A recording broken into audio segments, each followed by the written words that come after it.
राजद और कांग्रेस ने मिलकर के जो प्रेस कॉन्फ्रेंस किया और जो बैठकें की, इससे स्पष्ट हो गया कि दोनों साथ ही चुनाव लड़ेंगे। आधिकारिक रूप से पुष्टि भी हो गई है। लेकिन जो एक सबसे बड़ा पेच फंसा हुआ, जिसको समझते हैं बिहार के लोग कि मुख्यमंत्री का चेहरा आखिर इंडिया गठबंधन से कौन होगा, तो इस पेच को आज इस वीडियो में हम क्लियर करने वाले हैं। स्वीकार कीजिए। नमस्कार, मेरा नाम इकरामुल हक है और हमारे लोकप्रिय और विश्वसनीय चैनल यूट्यूब और फेसबुक पर जो सिटिंग टाइम्स है उसे देख रहे हैं। दरअसल इस बार कांग्रेस काफ़ी एग्रेसिव थी, कई बदलाव भी कर रही थी। तो इस बात से बिहार के जनता में, पब्लिक में इस बात का मैसेज चला गया कि कांग्रेस एक बार फिर से अपने जो ऐतिहासिक विरासत है उसको वापस पाना चाहती है।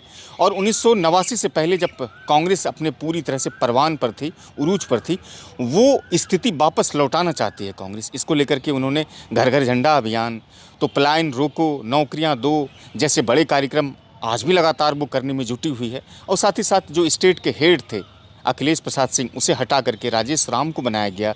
उसके साथ ही बिहार के जो प्रभारी थे कांग्रेस के, उसे हटा दिया गया और कृष्णा अल्लूबरू को बना दिया गया। कृष्णा अल्लूबरू के विषय में ये बातें कही जाती थी कि बड़े सख्त मिजाज के हैं और बड़े ही पाबंद हैं, बहुत बड़े ही पंक्चुअल हैं और ये संगठन पर मुख्यतः जोर देते हैं मजबूती को लेकर के। लेकिन ऐसा कुछ होता दिखाई नहीं देता है। चूँकि जब इंडिया गठबंधन की प्रेस कॉन्फ्रेंस हुई, बैठक हुई, तो उसमें ये बातें हुई कि इंडिया गठबंधन का संयोजक बिहार के विधानसभा चुनाव में कौन बनेगा।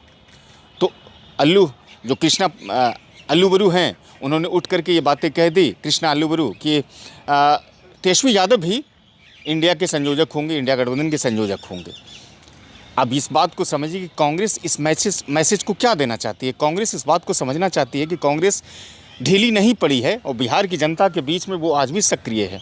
लेकिन मुख्यमंत्री के चेहरे पर कहीं ना कहीं राजद और कांग्रेस के बीच में समझौता हो चुका है ऑलरेडी, और केवल लोगों को एक तरह का समझ लीजिए कि उसके जेहन पर से पर्दा नहीं हटाया गया है। लेकिन ये बात अंडरस्टूड है राजद और कांग्रेस के बीच में कि राजद का ही चेहरा होगा मुख्यमंत्री का, तेजस्वी प्रसाद यादव।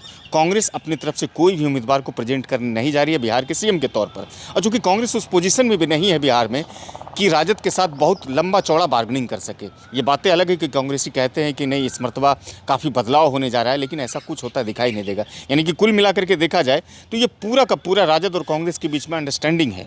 लेकिन एक चीज़ें जो ध्यान देने वाली है इंडिया गठबंधन को, ये कि कांग्रेस के प्रदर्शन को अगर ठीक नहीं किया गया 2020 के बनिस्पत 2025 के बिहार विधानसभा चुनाव में, तो सरकार एक बार फिर से बनाने में शायद इंडिया गठबंधन चूक जाएगी।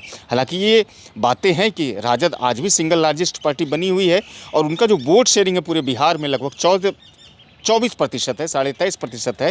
कांग्रेस का वोट प्रतिशत अगर देखेंगे तो महज 9.5% है। यानी कि कुल मिलाकर के अगर देखेंगे तो राजद के सहारे ही कांग्रेस बिहार में राजनीति को आगे बढ़ा रही है।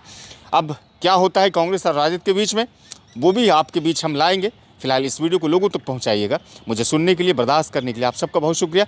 यूट्यूब पर सब्सक्राइब कर लीजिएगा सिटिंग टाइम्स और फेसबुक पर फॉलो कीजिएगा, लाइक कीजिएगा। शुक्रिया।